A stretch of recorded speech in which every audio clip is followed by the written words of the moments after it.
अगर बात देव की खुशी की है तो हम भी देखना चाहेंगे कि उसकी खुशी किसके आने में है। कल अगर होलिका दहन में वसुधा आएगी तो हम इस त्योहार का हिस्सा नहीं बनेंगे। अब फैसला आप सबको करना है कि वसुधा आएगी या हम।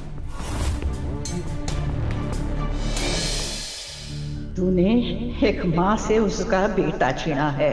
देखना, एक दिन ऐसा भी आवेगा जब कोई थारे से भी थारा बेटा छीन लेवेगा और हमारी तरह थारी ममता भी तड़पती रह जावेगी। देख लेना तू। और मासा, आप फोटोशूट की चिंता मत कीजिएगा, अभी और मैं सब संभाल लेंगे।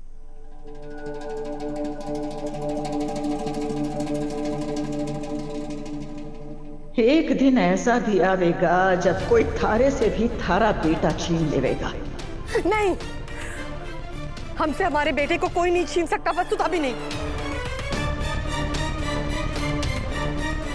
चंदा, ये देखो, मैं नहीं भूला हूं। हमारे घर की रीत है ना चंदा,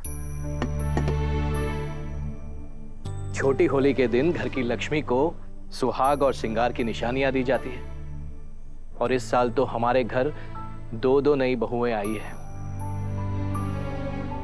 लेकिन मेरे लिए तो घर की लक्ष्मी का पहला रूप तुम ही रहोगी ना चंदा।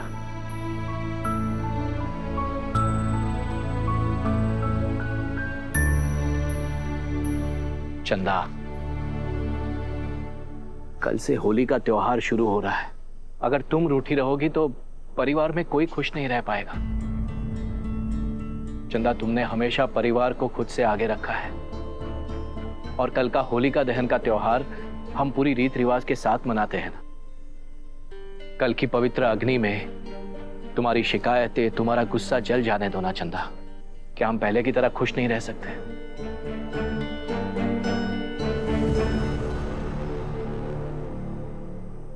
क्या हम परिवार की खुशियों के आड़े आ रहे हैं? तुम गलत समझ रही हो चंदा। मैं तो बस इतना कहना चाहता हूं कि पूरा परिवार एक साथ होली का त्योहार मनाएगा तो कितना अच्छा होगा। वसुदेव की पत्नी है, दिव्या की तरह उसकी भी इस घर में शादी के बाद पहली होली है। और हमारे घर की रीत है ना कि हमारे घर की नई बहू पवित्र अग्नि में नारियल अर्पित करती है और उसी नारियल का मीठा बनाकर सास बहू एक दूसरे को खिलाती है। हमें सब याद है सा, लेकिन जब हम उस लड़की को अपनी बहू मानते ही नहीं हैं, तो कुल की रीत वो क्यों निभाएगी? सारे रस्म दिव्या निभाएगी। बहुत बड़ी बात कह रही हो तुम चंदा। कम से कम देव की खुशी के लिए तो मान जाओ। अगर बात देव की खुशी की है तो हम भी देखना चाहेंगे कि उसकी खुशी किसके आने में है। कल अगर होलिका दहन में वसुधा आएगी तो हम इस त्योहार का हिस्सा नहीं बनेंगे। अब फैसला आप सबको करना है कि वसुधा आएगी या हम। ऐसी शर्त मत रखो। हमारा सर बहुत दर्द कर रहा है सा, हम सोने जा रहे हैं। आप अपनी दवाइयां ले लीजिएगा।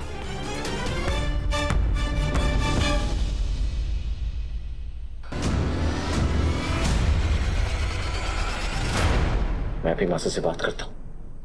नहीं देव सर, आपको हमारी कसम है। अब देवी हुकुम से इस बारे में कोई बात नहीं करेंगे, ना आज ना कल।